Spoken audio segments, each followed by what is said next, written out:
بسم اللہ الرحمن الرحیم۔ اسلامی سال کے اعتبار سے یہ رجب المرجب کا مہینہ چل رہا ہے، اور اس مہینے میں یہ چونکہ بہت ہی عظمت والا، رفعت والا، بلندیوں والا مہینہ ہے۔ قرآن کریم میں اللہ تعالیٰ ارشاد فرماتے ہیں ان عدۃ الشہور عند اللہ اثنا عشر شہرا فی کتاب اللہ یوم خلق السماوات والارض منها اربعۃ حرم۔ اللہ تعالیٰ نے فرمایا کہ جب زمین و آسمان کی تخلیق کی گئی تو میں نے اسی وقت یہ 12 مہینے پیدا فرما دیے تھے، اور ان 12 مہینوں میں سے 4 مہینے حرمت والے مہینے ہیں۔ تو ان حرمت والے مہینوں میں سے یہ ایک مہینہ رجب المرجب کا مہینہ بھی ہے۔ تو رجب المرجب کا مہینہ جیسے ہی شروع ہوتا ہے، میں بہت ہی خاص اور امپورٹنٹ بات کی طرف آپ حضرات کی توجہ دلانا چاہتا ہوں۔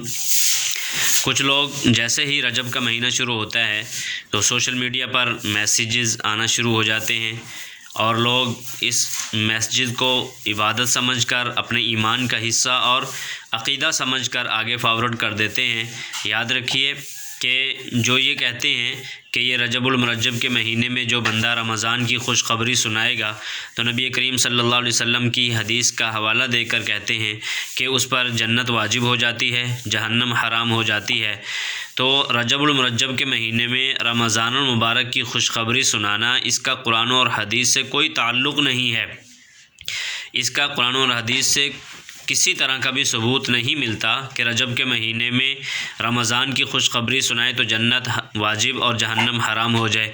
اگر ایسی ہی بات ہے اور اس بات کو اگر تصور کر لیا جائے تو پھر ہمیں نماز پڑھنے کی، روزے رکھنے کی، دیگر عبادات کرنے کی، نوافل پڑھنے کی تو پھر ہمیں کوئی ضرورت نہیں ہے۔ بس جیسے ہی رجب کا مہینہ شروع ہو اور ہم رمضان المبارک کی خوشخبری سنانا شروع کر دیں، لوگوں کو بتانا شروع کر دیں، اسپیکر کھول کر اعلان کرنا شروع کر دیں کہ جی رجب کا مہینہ شروع ہو گیا ہے، رمضان کا مہینہ آنے والا ہے، ہمیں جو کام کرنے چاہیے وہ کرنے ہیں۔ یہ محض رسومات ہیں، بدعات ہیں، خرافات ہیں، جو ہم نے اپنے معاشرے میں ان کو رواج دے دیا ہے، طول دے دیا ہے، اور بدقسمتی سے ہمارے مسلمان نوجوان بھائی اس کو عبادت سمجھ کر اور اپنے عقیدے کا اظہار کرتے ہوئے اس بات کا جو ہے برملا اعلان کرتے ہیں۔ یاد رکھیے اگر اس میسیج کو اگر ایمان کا اور اپنے عقیدے کا حصہ سمجھ کر کیا جائے گا تو پھر تو شریعت میں بالکل اس کی گنجائش ہی نہیں ہے۔ شریعت مطہرہ اس چیز سے بالکل سختی کے ساتھ منع کرتی ہے کہ ایسی باتیں آگے بغیر تصدیق کے، بغیر ثبوت کے آگے فارورڈ نہ کریں۔ انسان کے حدیث پاک میں آتا ہے کہ انسان کے جھوٹا ہونے کے لیے یہی کافی ہے کہ وہ سنی سنائی باتوں کو آگے پہنچا دے۔ تو یہ ایسے جو میسیجز آتے ہیں سوشل میڈیا پر یا عام موبائلوں پر، اور ان کو بغیر سوچے سمجھے ہم آگے فارورڈ کر دیتے ہیں، تو یہ بالکل فارورڈ نہیں کرنے چاہیے، ان کی تحقیق کے بغیر بالکل آگے نہیں بھیجنے چاہیے۔ اور یہ رمضان المبارک کے روزوں کی خوشخبری رجب کے مہینے میں سنانا، یہ بالکل قرآن اور حدیث کے خلاف ہے، اس کی کوئی ثبوت نہیں ہے۔ اس لیے ایسے میسیجز سے پرہیز کرنا چاہیے، ایسے باتوں کو آگے پھیلانے سے بھی پرہیز کرنا چاہیے۔ رجب المرجب کا جو مہینہ ہے یہ بابرکت مہینہ ہے، حرمت والے مہینوں میں سے ایک مہینہ ہے۔ تو اس کے اندر اللہ کے نبی صلی اللہ علیہ وسلم کثرت کے ساتھ یہ دعا پڑھا کرتے تھے، اللہم بارک لنا فی رجب و شعبان و بلغنا رمضان۔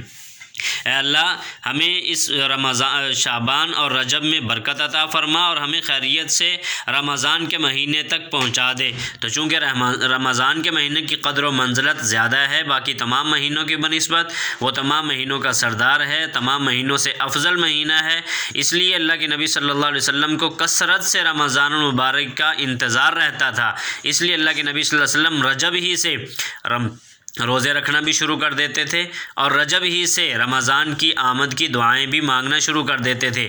اس کا ہرگز یہ مطلب نہیں ہے کہ جو رمضان کے مہینے کی خوشخبری سنائے گا اس پر جنت واجب ہو جائے گی، جہنم حرام ہو جائے گی۔ یہ قطعاً اس کا کوئی ثبوت نہیں ہے، اس لیے ایسی باتوں پر کان نہیں دھرنے چاہیے۔ اس کا شریعت سے، اسلام سے کوئی تعلق نہیں ہے۔